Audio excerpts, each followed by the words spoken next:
कोई अगर प्रॉपर्टी आपके पास है और आपने उसको किराए पे दिया तो आपकी इनकम यहां कैलकुलेट की जाएगी। सबसे पहले समझते हैं जीएवी, जो बहुत इंपॉर्टेंट है, लेकिन बच्चे इसको कर नहीं पाते, यहां पे गलती हो जाती है बच्चों से। कैलकुलेशन है जीएवी की। GAV means gross annual value की कैलकुलेशन। सबसे पहले आपको एक ग्रॉस एनुअल वैल्यू के लिए कुछ टर्म्स समझने की जरूरत है। सबसे पहला टर्म्स है एनुअल वैल्यू।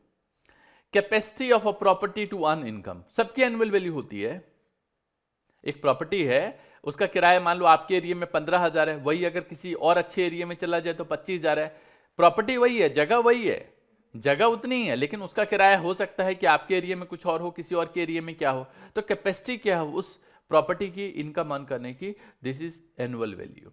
दूसरा म्युनिसिपल वैल्यू। हर प्रॉपर्टी की एक म्युनिसिपल वैल्यू होती है। It is the value of the property as evaluated by municipal authority on which they charge municipal taxes.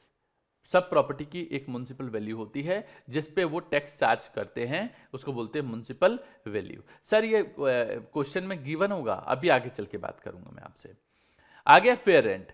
Rent which a similar property with similar features in the same area, this is called fair rent. आप बोलो मैं तो इसको 2,000 रुपये किराए पे दूं, लेकिन वही सेम प्रॉपर्टी जो है आपके एरिया में कोई 7,000 रुपये पे सेम फीचर के साथ मिलता है, तो उसका 2,000 रुपये किराया नहीं 7,000 किराया माना जाएगा। समझे? फेयर रेंट, इसको बोलते हैं फेयर रेंट। मतलब सिमिलर प्रॉपर्टी, उसी सेम फीचर के साथ सिमिलर प्रॉपर्टी का आपके एरिया में जो रेंट चलेगा उसको बोलेंगे फेयर रेंट। एंड फाइनली एक होता है standard rent. Under the rent control act a standard rent is a fixed and owner can not receive rent higher than the specified in the rent control act. एक rent control act होता है, उसके तहत आपकी area में आपके पास जो property है उस प्रॉपर्टी का किराया क्या होना चाहिए वो बोलते हैं स्टैंडर्ड रेंट। और एक होता है एक्चुअल रेंट, रिसीव्ड और रिसीवेबल। यहां पे भी एआर है और यहां पे एनुअल वैल्यू है, कंफ्यूजन नहीं होनी चाहिए। ये एनुअल वैल्यू है और ये क्या है, एक्चुअल रेंट है। This is the actual amount received by the owner from the tenant और रेंट। मतलब tenant as a rent, tenant मतलब किराएदार, किराएदार से जो मिला, this is called annual actual rent. क्या बोलते हैं इसको, एक्चुअल रेंट। अब जो बात बताने जा रहा हूं वो ढंग से समझना। हाय एवरीवन, अगर आप क्लास 11, 12 या बीकॉम के स्टूडेंट हैं और आपके मन में कभी भी सीए करने का विचार आया हो तो आप ज्वाइन कर सकते हैं अनअकैडमी। ये एक ऑनलाइन लर्निंग प्लेटफॉर्म है जहां आप फ्री में बहुत कुछ पढ़ सकते हैं।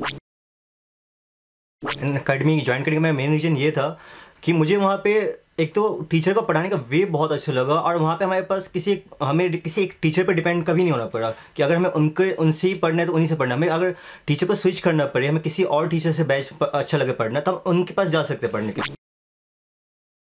तो डाउट कैसे होता है सर? डाउट का टीचर का एक तो आप क्लास, अगर आप लाइव क्लास ज्वाइन करते हैं तो आप ऑन लाइव टीचर से बात करके चैट बॉक्स में, और अब न्यू फीचर ऐड हुआ था अनअकैडमी का, हम टीचर से ऑन माइक, हम सीधा क्लास ऑन लाइव क्लास में हम उनसे माइक पे भी बात कर सकते हैं। हाँ, ये एक बहुत अच्छा फीचर है। कई बार ऐसा होता है कि टीचर कहीं बिजी हैं, एंगेज हैं, तो आपको एक ग्रुप मिलता है जिस ग्रुप में आप रह के बाकी बच्चे, लेट अस सपोज दैट आपको कोई डाउट है तो आप उस ग्रुप में पोस्ट करते हैं और बाकी बच्चे भी उसका रिप्लाई कर सकते हैं, या टीचर, नो डाउट टीचर तो बाद में रिप्लाई करेंगे। तो ये एक अच्छा फीचर है। आपके लिए गुड न्यूज है, अनअकैडमी पर स्टार्ट हो गया है लर्निंग फेस्टिवल जो 30 अप्रैल तक चलने वाला है। आप, आपके फ्रेंड्स या रिलेटिव्स चाहे क्लास 8th to 12th में पढ़ते हो या फिर IIT JEE और नीट यूजी की तैयारी कर रहे हो, अनअकैडमी का 45 डेज का प्लस सब्सक्रिप्शन मात्र 299 में मिल रहा है।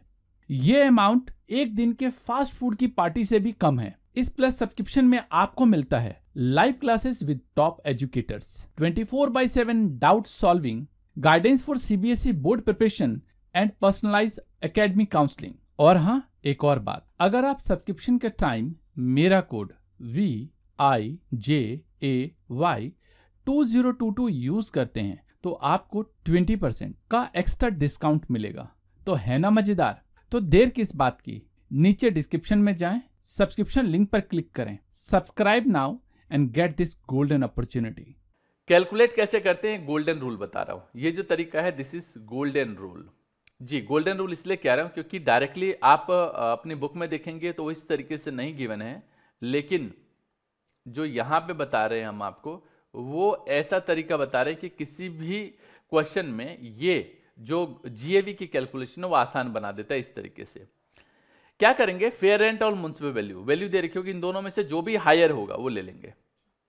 म्युनिसिपल फेयर रेंट और municipal value whichever is higher, ये जो हायर है उसको कंपेयर करेंगे स्टैंडर्ड रेंट से, विच एवर इज लोअर उसको ले लिया।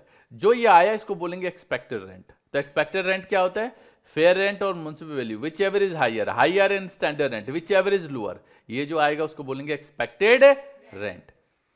जो एक्सपेक्टेड रेंट है उसको कंपेयर करेंगे एआर से। एआर मतलब एक्चुअल रेंट। जो अब सवाल ये उठता है कि इन दोनों में से किसको लिया जाए, ये वाला अमाउंट लिया जाए या यहां जो गिवन होगा वो अमाउंट लेंगे, ये अमाउंट लिया जाए या यहां पे जो अमाउंट होगा वो लेंगे। तो क्या लेंगे उसके लिए हमने यहां पे एक छोटी सी कैलकुलेशन की है। कैलकुलेशन क्या है वो ध्यान से देखना। आपको ये पता लगाना है कि A R is greater than E R. अगर ए आर ई आर से ज्यादा है तो जीएवी ए आर होगा। अगर ए आर छोटा है ई आर से तो you have to find what is the reason कि छोटा है। अगर ए आर छोटा है ई आर से तो पता लगाना है कि छोटा क्यों है। ड्यू टू वैकेंसी तो A R will be GAB. Vacancy मतलब किराए पे नहीं चढ़ी प्रॉपर्टी, खाली रही।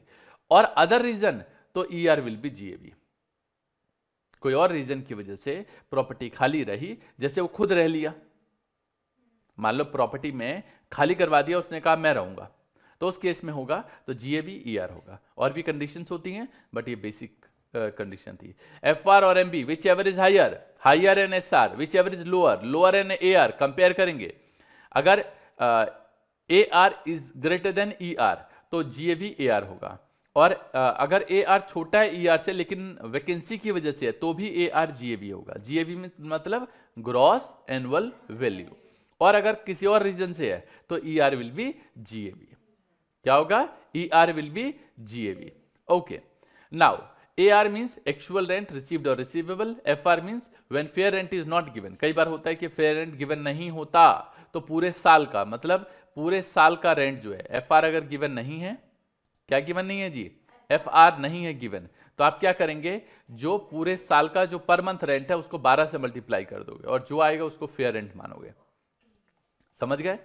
एक क्वेश्चन उठाया मैंने यहाँ पे एग्जाम्पल के तौर पे, ये कंडीशन है और आपको ये बताना है कि बताओ इसमें जीएबी क्या होगा।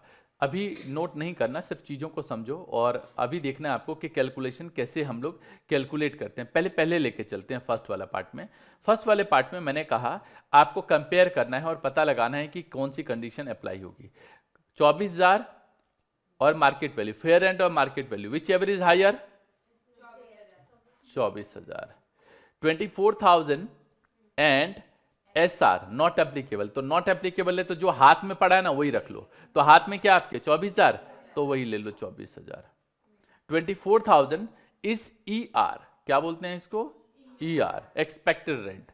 Expected rent and A R. अब आपको ये पता लगाना है कि A R is greater than E R तो A R will be GAV, but A R is less than E R तो ये पता लगाना है what is the reason, what is the reason. अब रीजन बताया नहीं, वैकेंसी की वजह से बोला है नहीं ना, तो अदर रीजन है तो E R will be GAB. तो ई आर कितना है यहाँ पे, तो 24,000 जीएबी होगा हमारा। क्या होगा जी, 24,000 जीएबी होगा। चलो जरा आगे दोबारा देखते हैं। एफ आर और M V whichever is higher, 30,000। 30,000 and standard rent whichever is lower, 24,000। 24,000 is E R. अगर ए आर ज्यादा है तो फिर सोचने की जरूरत नहीं है, फिर तो ए आर ही हमारा आंसर है 36,000। डन। इसी तरीके से नेक्स्ट लेके चलते हैं। F R and M V whichever is higher, 40,000। Higher and standard rent whichever is lower, 40,000। 40,000 and 48,000, तो ए आर आपका ज्यादा है तो 48,000 ये हमारा आंसर होगा जी। डन। इसी तरीके से अगला, यहां पे देखो, यहां पे अगर हम लोग देखते हैं तो AR मतलब FR and MV, fair rent and municipal value, whichever is higher, बराबर ही है तो कोई दिक्कत नहीं है। 42 and standard rent, whichever is lower, 30,000, 30,000 and 36,000, तो आंसर कितना आएगा 36,000। डन जी। इसी तरीके से अगला है, यहां पे अगर कंपेयर करो तो fair rent and municipal value, whichever is higher, 50,000, 50,000 and standard rent not applicable, तो क्या लोगे यहां पे 50,000 एंड 54,000, 54,000। अगर AR है तो सोचना ही नहीं है, बड़ा है तो कोई दिक्कत नहीं है, आपको वही उठाना है। यहां से बताओ, यहां पे बताया जाए कितना आएगा fair rent and municipal value, ये आपको इसी ऑर्डर में लिखना, नहीं तो गलत हो जाएगा। ओके, 50,000 और 45,000, बड़ा क्या है बताओ 50, 50,000 एंड 48,000, कितना आएगा 48, 48,000 एंड 42,000, 42,000 है ना छोटा, लेकिन आपको नहीं पता क्या रीजन है तो अदर रीजन मान के चलेंगे, और अदर रीजन में ER विल बी GAV। कोई दिक्कत है, कोई परेशानी? इस तरीके से आप कंपेयर करके चलेंगे तो आपको पता चल जाएगा कि क्या है। तो अभी तक जो पढ़ा उसको जरा अगर मैं क्विक रिव्यू करूं, जो पढ़ा आपने, तो सबसे पहले हमने बताया कि हाउस प्रॉपर्टी क्या है। तो अगर कोई भी प्रॉपर्टी जो आपने किराए पे दी और आपको रेंटल इनकम मिल रहा है, वहां से जो पैसा आएगा उसको बोलेंगे हम लोग हाउस रेंटल इनकम है, और हाउस प्रॉपर्टी में टैक्सेबल होगा। अब ये प्रॉपर्टी मतलब कोई मकान, दुकान, कोई फार्म हाउस, कोई ओपन ऑडिटोरियम। लेकिन यहाँ पे एक बात समझने की जरूरत है, प्रॉपर्टी का मतलब है कि कोई भी जगह, कोई भी जमीन जहां पे छत हो या ना हो लेकिन चार दीवारी हो। अगर चार दीवारी भी नहीं है वहां पे तो फिर वो यहां पे नहीं आएगा। अगर चार दीवारी नहीं है तो वो प्रॉपर्टी में रेंटल इनकम में काउंट नहीं किया जाएगा, पहली बात। दूसरी बात हमने यहाँ पे डिस्कशन में बताया कि प्रॉपर्टी जो है वो बिल्डिंग का पार्ट होना चाहिए या जमीन का पार्ट होना चाहिए। तो ये तो बिल्डिंग का पार्ट है, लेकिन ये जमीन का पार्ट है, फार्म हाउस में आता है, ये लैंड है। ये भी ओपन ऑडिटोरियम जो है वो जमीन का पार्ट है। फिर हमने बताया यहाँ पे कि एसएससी जो है वो ऑनर होना चाहिए। और तीसरी बात बताई मैंने आपको कि एसएससी उस प्रॉपर्टी को अपने बिजनेस या प्रोफेशन के लिए यूज नहीं करता होना चाहिए। ये तीन बातें, property should be consist of any building or land। दूसरी बात, SSC should be owner of the property, और property should not be used by the owner for the purpose of any business or profession carried by him। ये essential conditions हैं। Done जी? Okay. इसके बाद हमने आपको एक ये बताया, इसमें बताया कि सबसे पहले GAV लेते हैं, लेस करते हैं अनलाइज रेंट, लेस करते हैं म्युनिसिपल टैक्सेस, जो आएगा उसको बोलेंगे नेट एनुअल वैल्यू, लेस करेंगे डिडक्शन अंडर सेक्शन 24। दो तरीके की डिडक्शन होती है, एक होता है स्टैंडर्ड डिडक्शन और एक होता है इंटरेस्ट ऑन बोरोड कैपिटल। जो आएगा उसको बोलेंगे हम लोग rental income from house property, less करेंगे रिकवरी ऑफ अनलाइज्ड रेंट, जो आएगा उसको बोलेंगे income under the head house property. ये जो पैसा आएगा इस पे हम टैक्स लगाएंगे।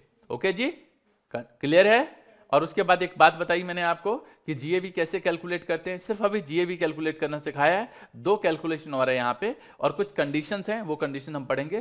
फेयर रेंट और municipal value, whichever is higher and standard rent, whichever is lower, expected rent बोलते हैं उसको, एक्सपेक्टेड रेंट एंड AR। इन दोनों में से अगर AR बड़ा है तब तो AR विल बी GAV, लेकिन अगर AR छोटा है तो आपको पता लगाना है कि क्या रीजन है। अगर वैकेंसी की वजह से है तो AR विल बी GAV, अगर अदर रीजन है तो वहां पे ER will be GAV। ER मतलब एक्सपेक्टेड रेंट। बस हो गया, इतनी सी बात थी।